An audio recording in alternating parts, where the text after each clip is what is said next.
Good afternoon, everybody. I just came back from a trip for a few days visiting my family in the Chicago suburbs. Oh, that is real different from Ithaca and their initiatives there. You can't get anywhere without the cars, it seems. And visiting the old suburbs where I grew up, beautiful old homes, 80, 90, 100-year-old homes are all being purchased, knocked down, with 4,200 square foot homes being put up in their place. It's really, really a shocking change, what's happening there. What I have done to guide this talk that I'm going to do is to take about the 12 tenets of the city's for climate change initiatives. The Common Council voted to support those several years ago, and ever since then we've been working to enhance these initiatives. And I just want to go through them quickly and let you know what the city's been doing. And agreeing with Don Barber, on a municipal scale, there's much more that we can do, and we look for linkages and partnerships with many of the organizations nationally and in the community to help us find the best practices and some things that will work in Ithaca, whether it's legislative or initiatives through our volunteer boards and committees.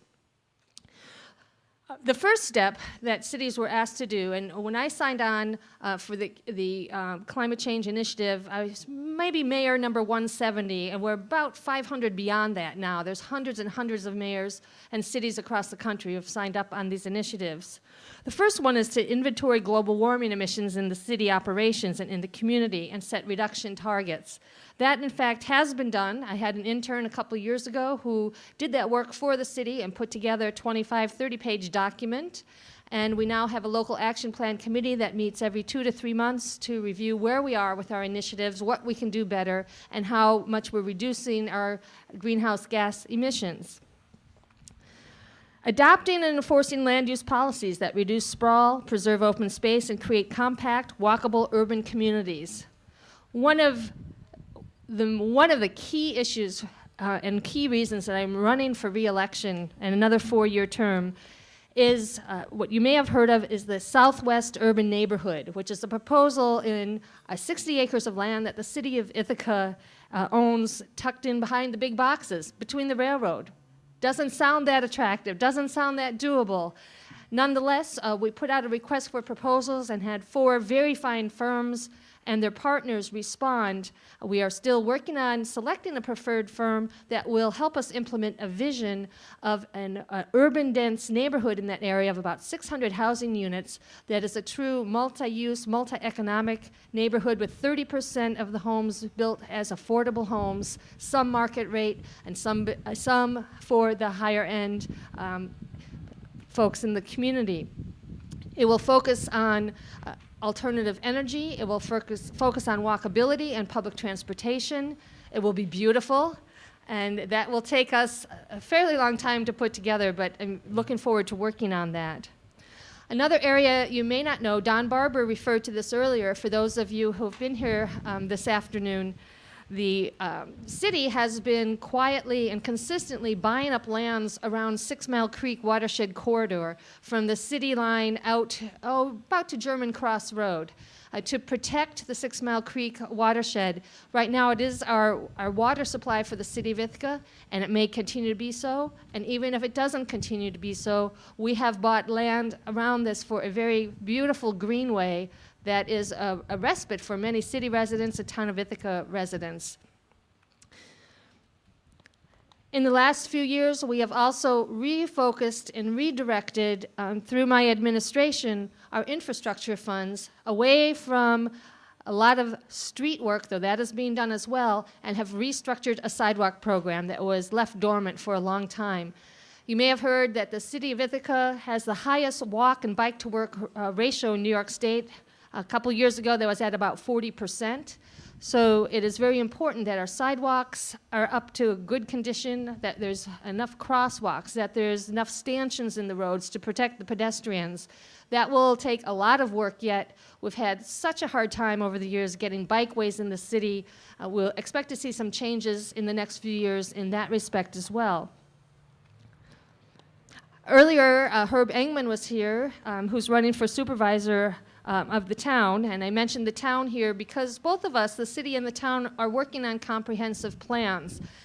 In my opinion, it's important that we do this together so that we have an interregional and intermunicipal approach to development and zoning that can also address public transportation. The second area is promoting transportation such as bicycle trails. We have the Cuga Waterfront Trail and the Black Diamond Trail. And I know both of those have very active people supporting those, but we always need help in getting the concept of the value of trails for transportation throughout our community. Many of us rode our bikes here today. You see right back there behind that blue chair is my yellow City of Ithaca bicycle. That's part of our initiatives. We have purchased from Recycle Ithaca Bicycles several bikes to use for our workforce. Some of our buildings are a couple miles apart. And this was a great excuse for me to ride the bike the furthest I've had an opportunity to ride it on city business. So it's my City of Ithaca dedicated bicycle. And I'm really happy to have it. So,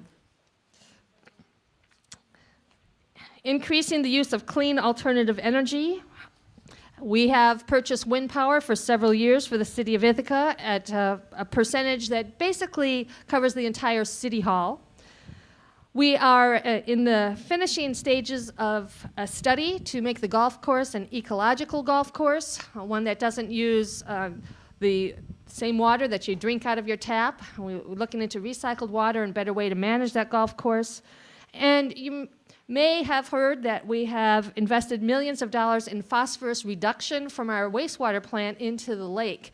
And we are, that plant, the phosphorus portion of the plant is up and running and is performing as expected. The phosphorus reduction has been quite remarkable. I talked a little bit about City Hall and the wind power. We have $2.5 million invested in all of our buildings through a new capital project to make our buildings more energy efficient through an energy performance contract. You may have seen City Hall blocked off for a very long time. For years and years, people have been complaining about the building too hot, the building too cold. Do something with those windows. So we have literally taken out every single window in City Hall. And this is a 1-month project for about 6 or 7 people working on it and replacing all those windows. We're also getting new energy efficient furnaces for those businesses, for that building, and we're working on all the buildings in City Hall with energy efficient lighting. We've done it for our traffic lights. Those all have been replaced with LEDs.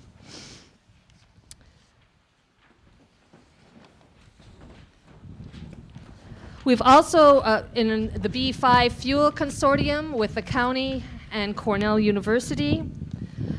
This is also a highlight day for recycling. The City of Ithaca has been recycling as a mandatory program for a number of years. In fact, when Chris talked earlier about ecology action of Tompkins County, one of the things that we did before there was recycling mandatory here in the City of Ithaca, we drove a volunteer truck around the neighborhoods and picked up recycling. We did very good service. We walked up onto porches and to backyards and got stuff and loaded the trucks ourselves and took it down to Ida Weber's Recycling, which is now gone.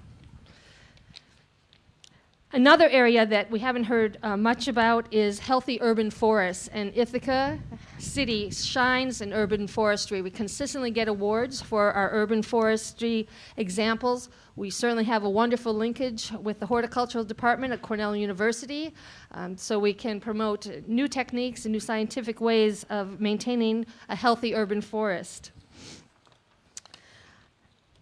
I did mention before I started that there are other things that we can do, and we are looking at programmatic changes through resolutions such as requirements for LEED buildings in new construction in the City of Ithaca.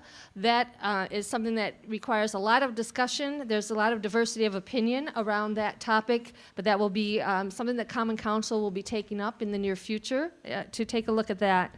So I just wanted to highlight some of the initiatives, some you know about, some you don't, some you can see, some you can't. But it's important that a municipality sets an example because we hope that businesses and other people in the community will then follow suit. So thank you for staying, those of you who've been here for a while. And you've got staying power. That's what it's all about. So step it up, Ithaca. Thank you.